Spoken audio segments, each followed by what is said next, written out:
Hello my dear students, how are you? I am Manisha Malani from જ્ઞાન મંજરી વિદ્યાપીઠ Mahuva. Video લેક્ચરમાં ફરી આપનું હાર્દિક સ્વાગત કરું છું. તો આજે આપણે ચેપ્ટર નંબર 12 કલિકાલ સર્વજ્ઞો હેમચંદ્રાચાર્ય એમના વિશે અભ્યાસ કરીશું. તો કલિકાલ સર્વજ્ઞ મતલબ કલિકાલ સર્વજ્ઞ હેમચંદ્રાચાર્ય. ગુજરાતના સાંસ્કૃતિક ઇતિહાસમાં કલિકાલ સર્વજ્ઞ હેમચંદ્રાચાર્યનું નામ સુપ્રસિદ્ધ છે. ગુજરાતના સાંસ્કૃતિક ઇતિહાસની અંદર આ હેમચંદ્રાચાર્યનું નામ ખૂબ જ વિખ્યાત છે. વિક્રમ સંવત 1145ની કાર્તિકી પૂર્ણિમાના દિવસે અમદાવાદ જિલ્લાના ધંધુકા ગામે તેમનો જન્મ થયો હતો.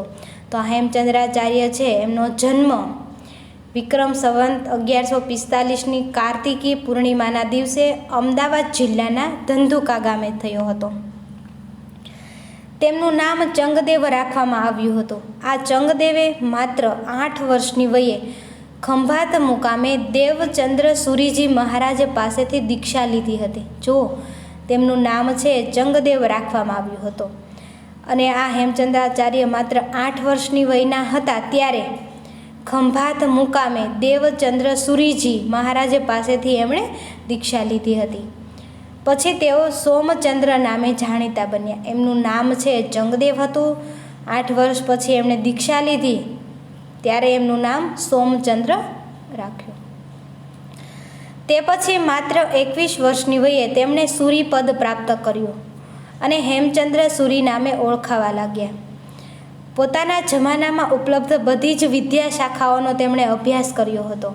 તેમાં નિપુણતા પ્રાપ્ત કરી અને સ્વરચિત કૃતિઓથી જુદી જુદી વિદ્યા શાખાઓમાં પોતાનું પ્રદાન પણ નોંધાવ્યું છે. આમ જ્ઞાનની વિશાળ સમૃદ્ધિને કારણે તેમને કલિકાલ સર્વજ્ઞનું બિરુદ આપવામાં આવ્યું હતું. તો કલિકાલ સર્વજ્ઞ એવું બિરુદ શા માટે આપવામાં આવ્યું હતું? કારણ કે જ્ઞાનની વિશાળ સમૃદ્ધિના કારણે. કારણ કે એમના સમયની અંદર એમના જમાનામાં જે કાંઈ વિદ્યા શાખાઓ ઉપલબ્ધ હતી એ બધો જ તેમણે અભ્યાસ કર્યો હતો અને એમાં નિપુણતા પ્રાપ્ત કરી હતી. સિદ્ધરાજ જયસિંહ માળવાના રાજા ભોજ ઉપર વિજય પ્રાપ્ત કરી અને પુષ્કળ ધન સાથે તેમનો સમૃદ્ધ ગ્રંથાગાર પોતાની સાથે લઈને અણહિલપુર પાટણ આવ્યા. જો સિદ્ધરાજ જયસિંહ છે એ માળવાના રાજા ભોજ ઉપર વિજય પ્રાપ્ત કરે છે. વિજય પ્રાપ્ત કરી અને તેમનું પુષ્કળ ધન તથા તેમનો સમૃદ્ધ ગ્રંથાગાર પોતાની સાથે લઈને ક્યાં આવે છે? અણહિલપુર પાટણ આવે છે. ત્યારે તેમને આવકારવા વિદ્વાનોનું એક વૃંદ પણ સામેલ હતું. તો આ વિદ્વાનોના વૃંદના અગ્રણી હેમચંદ્ર સુરી હતા. જો અગ્રણી વિદ્વાનોના અગ્રણી છે એ હેમચંદ્ર સુરી હતા. એમ કહેવાય છે કે કીર્તિહ યસ્ય સહજીવતી, અર્થાત જેની કીર્તિ છે તે મૃત્યુ પામેલ હોવા છતાં જીવતો હોય છે. ઘણા એવા યોગ્ય કાર્યો કર્યા હોય કે એ મૃત્યુ પામી ગયા છતાં પણ એ કેવા હોય છે? જીવતા હોય છે. આવી કીર્તિ લક્ષ્મીથી નહીં પરંતુ સરસ્વતીથી થતી હોય છે. લક્ષ્મી મતલબ પૈસાથી નહીં, સરસ્વતી પોતાના જ્ઞાનથી થતી હોય છે. તો તે જાણી ચૂકેલા રાજા સિદ્ધરાજ જયસિંહે હેમચંદ્રાચાર્યને વિવિધ સાહિત્ય રચવાની પ્રાર્થના કરી. તો આવું સિદ્ધરાજ જયસિંહને ખબર પડી કે કીર્તિ છે લક્ષ્મીથી નહીં પણ સરસ્વતીથી થાય છે. તો એમણે વિવિધ સાહિત્ય રચવાની પ્રાર્થના કરી. કોને કહે છે? હેમચંદ્રાચાર્યને. વિશેષ આગ્રહ કરીને તેમની પાસે સંસ્કૃત વ્યાકરણનો એક અદ્ભુત ગ્રંથ તૈયાર કરાવ્યો. એક સંસ્કૃત વ્યાકરણનો અદ્ભુત ગ્રંથ તૈયાર કરાવે છે. આ ગ્રંથ સિદ્ધહેમ શબ્દાનુશાસન તરીકે પ્રસિદ્ધ છે. તો આ ગ્રંથ છે એમનું નામ સિદ્ધહેમ શબ્દાનુશાસન છે. ગુજરાતના સાંસ્કૃતિક ઇતિહાસની આ ઘટનાને ધ્યાનમાં રાખીને પ્રસ્તુત પાઠ તૈયાર કરવામાં આવ્યો છે. અહીં એ તથ્યને ઉજાગર કરવાનો ઉપક્રમ રખાયો છે કે પોતાની કીર્તિ જાળવી રાખવાની ઈચ્છા ધરાવતા પ્રત્યેક માણસે સાહિત્યની ઉપાસના કરવા જેવી છે. જે માણસે પોતાની કીર્તિ જાળવી રાખવી હોય મતલબ આજીવન પોતે મૃત્યુ પામે પણ એમના જે કાર્યો છે હંમેશા માટે જીવંત હોય છે. તો એ માણસે સાહિત્યની ઉપાસના કરવા જેવી હોય છે. ચેપ્ટર જોઈએ ભાષાંતર સાથે. વિક્રમસ્ય દ્વાદશ્યામ શતાબ્દામ સિદ્ધરાજઃ જયસિંહ માલવ વિજયમ કૃતવાન. તો વિક્રમાદિત્યની દ્વાદશ્યામ શતાબ્દામ મતલબ 12મી સદીમાં સિદ્ધરાજ જયસિંહ મતલબ સિદ્ધરાજ જયસિંહ માલવ વિજયમ કૃતવાન મતલબ માલવ પ્રદેશ પર વિજય પ્રાપ્ત કર્યો. તો વિક્રમાદિત્યની 12મી સદીમાં સિદ્ધરાજ જયસિંહે માલવ પ્રદેશ પર વિજય પ્રાપ્ત કર્યો. વિજયાંતરમ જયસિંહ નૃપતે યશોવર્મેણ સર્વઃ ધનમ ગૃહીત્વા અણહિલપુરમ પ્રત્યાગતવાન. તો વિજયાંતરમ મતલબ વિજય પ્રાપ્ત કર્યા પછી જયસિંહ નૃપતે યશોવર્મેણ એટલે કે જયસિંહ રાજા યશોવર્માનું સર્વ ધનમ ગૃહીત્વા મતલબ સઘળું ધન લઈને અણહિલપુરમ પ્રત્યાગતવાન મતલબ અણહિલપુર પાટણ પાછો આવે છે. તો વિજય પછી જયસિંહ રાજા યશોવર્માનું સઘળું ધન લઈને અણહિલપુર એટલે કે પાટણ પાછો આવ્યું. ધનેન સહ તત્રત્યઃ ગ્રંથાગારોપી તસ્ય હસ્તગતો જાતઃ. ધનેન સહ એટલે કે ધન સાથે, તત્રત્ય એટલે કે ત્યાંના, ગ્રંથાગારોપી એટલે કે ગ્રંથ ભંડાર લાઇબ્રેરી પણ તસ્ય હસ્તગતો જાતઃ તેના હાથમાં આવી ગયો. તો ધન સાથે ત્યાંનો જે ગ્રંથ ભંડાર છે એ પણ તેના હાથમાં આવી ગયો. અસ્મિન ગ્રંથાગારોપી બહવોનુપમાઃ ગ્રંથાઃ આસનો. અસ્મિન ગ્રંથાગારે મતલબ આ ગ્રંથ ભંડારમાં બહવો અનુપમાઃ એટલે કે ઘણા અજોડ એટલે કે જે બીજે ક્યાંય જોઈ ન શકાય એવા ગ્રંથાઃ આસનઃ ગ્રંથો હતા. તો આ ગ્રંથ ભંડારમાં ઘણા અજોડ ગ્રંથો હતા. તેષુ ભોજેન વિરચિતમ સરસ્વતી કંઠાભરણ નામના પ્રસિદ્ધમ ભોજ વ્યાકરણમપી એકતમ આસિતઃ. તેષુ એટલે કે તેમાં, ભોજેન વિરચિતમ એટલે કે ભોજ રાજાએ રચેલું સરસ્વતી કંઠાભરણ નામના એટલે કે સરસ્વતી કંઠાભરણ નામે પ્રસિદ્ધમ ભોજ વ્યાકરણમપી એટલે કે પ્રસિદ્ધ ભોજ વ્યાકરણ એકતમ આસિત પણ એક હતું. તો આ જે કાંઈ ગ્રંથ ભંડાર મળ્યો એમાં ભોજ રાજાએ રચેલું સરસ્વતી કંઠાભરણ નામે પ્રસિદ્ધ ભોજ વ્યાકરણ પણ હતું. તો વિક્રમાદિત્યની 12મી સદીમાં સિદ્ધરાજ જયસિંહ માલવ પ્રદેશ પર વિજય પ્રાપ્ત કરે છે. વિજય પ્રાપ્ત કર્યા પછી જયસિંહ રાજા યશોવર્માનું સઘળું ધન લઈને અણહિલપુર પાટણ પાછો આવ્યો. ધન સાથે ત્યાંનો ગ્રંથ ભંડાર પણ તેના હાથમાં આવી ગયો. તો આ ગ્રંથ ભંડારમાં ઘણા અજોડ ગ્રંથો હતા. તેમાં ભોજ રાજાએ રચેલું સરસ્વતી કંઠાભરણ નામે પ્રસિદ્ધ ભોજ વ્યાકરણ પણ હતું. એકદા સિદ્ધરાજ વિચારપથમ આરૂઢ. એકદા સિદ્ધરાજ એટલે કે એકવાર સિદ્ધરાજ વિચારપથમ આરૂઢ એટલે કે વિચારે ચડ્યો. એકવાર સિદ્ધરાજ છે એ વિચારે ચડે છે. સહ અચિંતયત તેણે વિચાર્યું કે માલવ વિજયેન અહમ ધનસ્ય સ્વામિત્વમ પ્રાપ્તવાન. તો શું વિચારે છે કે માલવ વિજયેન અહમ માલવ વિજયથી હું ધનસ્ય સ્વામિત્વમ પ્રાપ્તવાન ધનના સ્વામિત્વને પામ્યો છું. તો એકવાર સિદ્ધરાજે વિચારે ચડ્યો. તેણે વિચાર્યું કે માલવ વિજયથી હું ધનના સ્વામિત્વને પામ્યો છું. તસ્ય ગ્રંથાગાર અપી મયા પ્રાપ્ત તેનો ગ્રંથ ભંડાર પણ મેં પ્રાપ્ત કર્યો છે. પરંતુ ભોજ વ્યાકરણેન ભોજસ્ય યાદૃશી કીર્તિ વર્તતે તાદૃશી કીર્તિ મયા ન પ્રાપ્ત. શું વિચાર કરે છે? પરંતુ ભોજ વ્યાકરણ વડે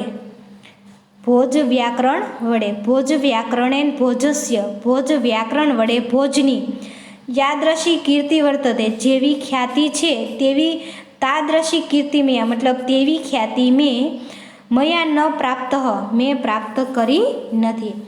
તો એકવાર સિદ્ધરાજ વિચારે ચડ્યો. તેણે વિચાર્યું કે માલવ વિજયથી હું ધનના સ્વામિત્વને પામ્યો છું.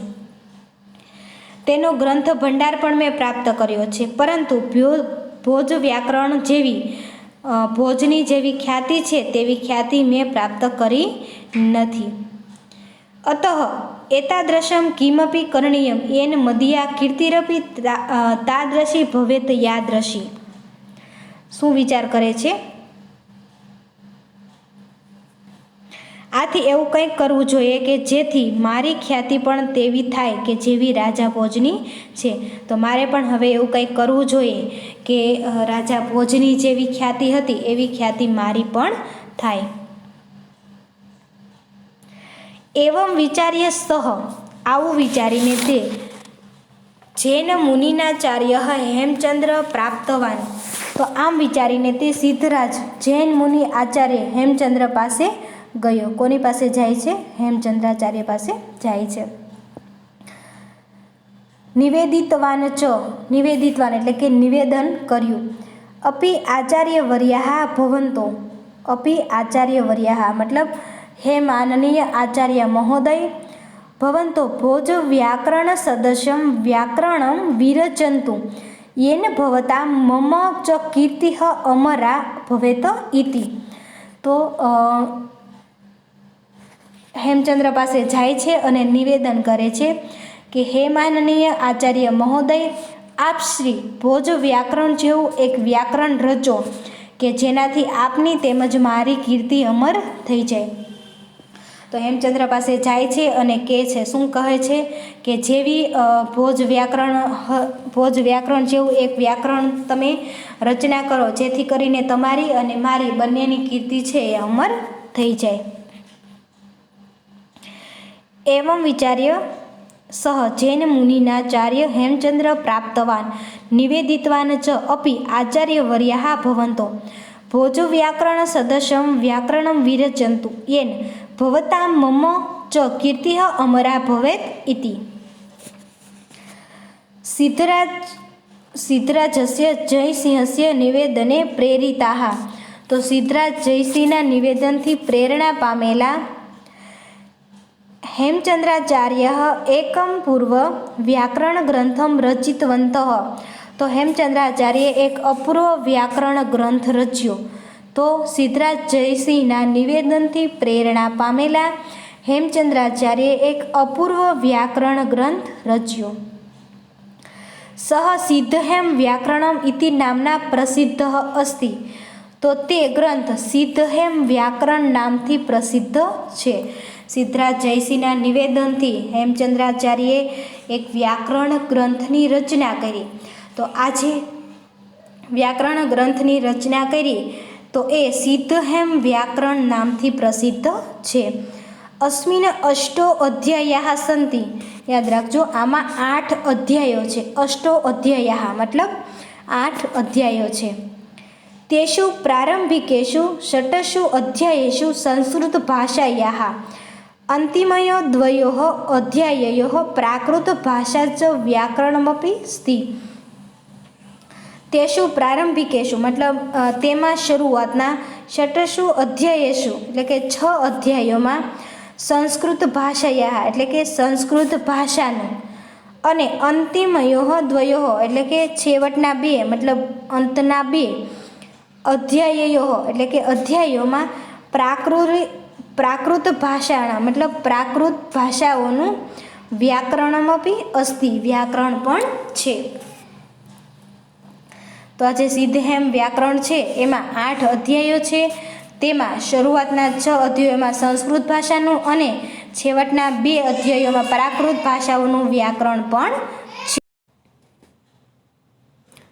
તો આ જે ગ્રંથ છે એ સિદ્ધહેમ વ્યાકરણ નામથી પ્રસિદ્ધ છે. આમાં 8 અધ્યાયો છે. તેમાં શરૂઆતના 6 અધ્યાયોમાં સંસ્કૃત ભાષાનું અને છેવટના 2 અધ્યાયોમાં પ્રાકૃત ભાષાનું વ્યાકરણ પણ છે. હેમચંદ્રાચાર્ય લક્ષ્ય શ્લોક પરિમિતમ સાહિત્યમ વિરચિતમસ્તિ તો હેમચંદ્રાચાર્યે 1,00,000 શ્લોકો જેટલું, લક્ષ શ્લોક પરિમિતમ, તો 1,00,000 શ્લોકો જેટલું સાહિત્ય છે વિરચિત મસ્તી એટલે કે રચના કરી છે. તો હેમચંદ્રાચાર્યે 1,00,000 શ્લોકો જેટલું સાહિત્ય રચ્યું છે. અસ્મિન સાહિત્યે અભિધાન ચિંતામણી નામકઃ, તો આ સાહિત્યની અંદર અભિધાન ચિંતામણી નામનો કોશ ગ્રંથ, કોશ શબ્દકોશ છે. તો આ સાહિત્યમાં અભિધાન ચિંતામણી નામનો શબ્દકોશ, ચાલુક્ય વંશોત્કીર્તનમ નામકમ સંસ્કૃત પ્રાકૃત ભાષા નિબંધમ દયાશ્રયમ મહાકાવ્યમ, તો ચાલુક્ય વંશોત્કીર્તનમ નામનું સંસ્કૃત ભાષામાં રચાયેલું દયાશ્રય મહાકાવ્ય છે. દયાશ્રય મહાકાવ્ય એટલે કે જેના એક જ શ્લોકમાં એક બાજુ વ્યાકરણના ઉદાહરણો હોય અને બીજી બાજુ કથા વસ્તુ હોય, એમને દયાશ્રય મહાકાવ્ય કહેવામાં આવે છે. તો ચાલુક્ય વંશોત્કીર્તન એ દયાશ્રય મહાકાવ્ય. ત્યાર પછી કાવ્યાનુશાસનમ નામક અલંકાર શાસ્ત્રીય ગ્રંથ, તો કાવ્યાનુશાસન નામનો અલંકાર શાસ્ત્રનો ગ્રંથ. છંદોનું શાસન જ્યોત્યાદિના નામ બહુનામ ગ્રંથાનામ સમાવેશો ભવતિ, તો કાવ્યાનુશાસન નામનો અલંકાર શાસ્ત્રનો ગ્રંથ અને છંદોનું શાસન વગેરે અનેક ગ્રંથોનો સમાવેશ થાય છે. જો હેમચંદ્રાચાર્ય 1,00,000 શ્લોકો જેટલું સાહિત્ય રચ્યું છે. આ સાહિત્યમાં અભિધાન ચિંતામણી નામનો શબ્દકોશ, ચાલુક્ય વંશોત્કીર્તન નામનું સંસ્કૃત પ્રાકૃત ભાષામાં રચાયેલો દયાશ્રય મહાકાવ્ય કે જેના એક જ શ્લોકમાં એક બાજુ વ્યાકરણના ઉદાહરણો હોય અને બીજી બાજુ કથા વસ્તુ છે. કાવ્યાનુશાસન નામનો અલંકાર શાસ્ત્રનો ગ્રંથ, છંદાનુશાસન વગેરે અનેક ગ્રંથોનો સમાવેશ થાય છે. ગુર્જર પ્રદેશે લબ્ધજનેરિયમ હેમચંદ્રાચાર્ય ન કેવલમ ગુર્જર પ્રાંતોપી તુ સમગ્રેપી સંસ્કૃત સાહિત્યાકાશે સૂર્યવતઃ પ્રકાશતે, તો ગુર્જર પ્રદેશ એટલે કે ગુજરાત પ્રદેશમાં લબ્ધજનરિયમ એટલે કે જન્મેલા આ હેમચંદ્રાચાર્ય એટલે કે હેમચંદ્રાચાર્ય ન કેવલમ ગુર્જર પ્રાંતોપી મતલબ માત્ર ગુજરાત સીમામાં જ નહીં પરંતુ સમગ્રેપી સંસ્કૃત સાહિત્યાકાશે સૂર્યવતઃ પ્રકાશતે, પરંતુ સંપૂર્ણ સંસ્કૃત સાહિત્યરૂપી આકાશમાં સૂર્યની માફક ઝળહળે છે. તો ગુજરાત પ્રદેશમાં જન્મેલા આ હેમચંદ્રાચાર્ય માત્ર ગુજરાતની સીમા જ નહીં પરંતુ સંપૂર્ણ સંસ્કૃત સાહિત્યરૂપી આકાશમાં સૂર્યની જેમ ઝળહળે છે. તો આ છે Hemchandracharya.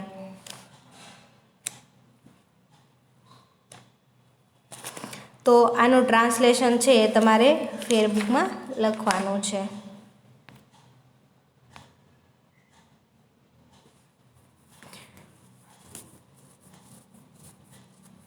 Siddharaj Jaysinh, it's made Malwa in the 12th century of the era started by Vikramaditya. After conquest, Jaisingh returned to Anhilpur, taking all the wealth of the king Yashovarma with him. With the wealth, even the library that was there had fallen into position its hand. In this library there were many. Among them one was also Bhoj Vyakaran, a work on grammar, famous by the name Saraswati Kanthavaranam, composed by King Bhoj. તો સિદ્ધરાજ જયસિંહ છે એ માલો ઉપર વિજય પ્રાપ્ત કરે છે અને વિજય પ્રાપ્ત કર્યા પછી યશોવર્માનું બધું ધન લઈ અણહિલપુર પાટણ પાછો આવે છે અને ધન સાથે ત્યાંનો ગ્રંથાગાર, ગ્રંથ ભંડાર, લાઇબ્રેરી પણ તેના હાથમાં આવી જાય છે. તો આ ગ્રંથ ભંડારમાં ઘણા અજોડ ગ્રંથો પણ હતા. તેમાં ભોજ રાજાએ રચેલું સરસ્વતી કંઠાભરણ નામે પ્રસિદ્ધ ભોજ વ્યાકરણ પણ હતું. Once Siddharaj started thinking he thought I secured the ownership of the wealth by Malwa. તો સિદ્ધરાજ એકવાર વિચાર કરે છે કે માલવ વિજયથી હું ધનના સ્વામિત્વને પામ્યો છું, પણ ગ્રંથ ભંડાર પણ મેં પ્રાપ્ત કર્યો છે, પણ I also got their library but the kind of famous that Bhoj got by his Bhoj Vyakaranam has not been won by me, so I should done something like it by which my fame will also be like that of Bhoj. શું વિચાર કરે છે કે એમના જેવી ખ્યાતિ છે એવી ખ્યાતિ મેં પ્રાપ્ત કરી નથી, તો આથી એવું કંઈક કરવું કે જેથી મારી ખ્યાતિ છે પણ એવી થાય. કોના જેવી? ભોજ રાજા જેવી. Others thinking he come to the Jain Sinh Acharya Hemchandra and said, તો એમ વિચારી તે આચાર્ય હેમચંદ્રાચાર્ય પાસે જાય છે અને કહે છે, O respectable most excellent preceptor may your honour compose one work grammar like Bhoj Vyakaranam by which the fame of your as well is mine will be immortal. શું કહે છે કે તમે એવા વ્યાકરણની રચના કરો કે જેવું ભોજ વ્યાકરણે રચ્યું હતું, જેનાથી આપની અને મારી છે કીર્તિ અમર થાય. Promoted by the request of Siddharth Jayasingh, Hemchandracharya composed a unique work grammar famous by the name Siddhahem વ્યાકરણમ. તો સિદ્ધરાજ જયસિંહના નિવેદનની પ્રેરણા પામેલા હેમચંદ્રાચાર્ય એક અપૂર્વ વ્યાકરણ ગ્રંથની રચના કરે છે. In these 3 are 8 chapters. Among them, in the first 6 chapters, there is the grammar of Sanskrit language, and in the last 2 chapters, there is the grammar of Prakrit language also. તો અધ્યાયોમાં સંસ્કૃત ભાષાનું અને છેવટના 2 અધ્યાયોમાં પ્રાકૃત ભાષાનું વ્યાકરણ પણ છે. શરૂઆતના 6 અધ્યાય છે એમાં સંસ્કૃત ભાષાનું અને છેલ્લા 2 અધ્યાય છે એમાં પ્રાકૃત ભાષાનું વ્યાકરણ છે.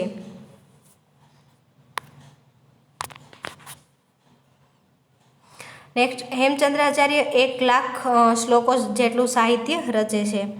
1,00,000 શ્લોક verses of 2-4 lines has been composed by Acharya Hemchandra. In this literature, a dictionary named અભિધાન ચિંતામણી. તો એ શબ્દકોશ ડિક્શનરી છે એનું નામ અભિધાન ચિંતામણી. An epic poem composed in Sanskrit and Prakrit having two word space grammar examples on one hand and એ છે ચાલુક્ય વંશોત કીર્તનમ. તો ચાલુક્ય વંશોત કીર્તનમ નામનું સંસ્કૃત પ્રાકૃત ભાષામાં રચાયેલું દયાશ્રય મહાકાવ્ય છે. ત્યાર પછી કાવ્યાનુશાસનમ એન્ડ છંદાનુશાસનમ અ વર્ક ઓન. તો ત્યાર પછી કાવ્યાનુશાસન અને અલંકાર શાસ્ત્રનો ગ્રંથ પણ રચે છે. This Hemchandracharya born in the region of Gujarat, countries of shine very brightly like the sun, not only in Gujarat but also in the sky, in the form of the whole Sanskrit literature. તો આ ગુજરાત પ્રદેશમાં જન્મેલા હેમચંદ્રાચાર્ય છે માત્ર ગુજરાતની સીમા જ નહીં પરંતુ સંપૂર્ણ સંસ્કૃત સાહિત્યરૂપી આકાશમાં સૂર્યની માફક છે એ ઝળહળે છે. તો વિદ્યાર્થી મિત્રો, આ છે હેમચંદ્રાચાર્ય.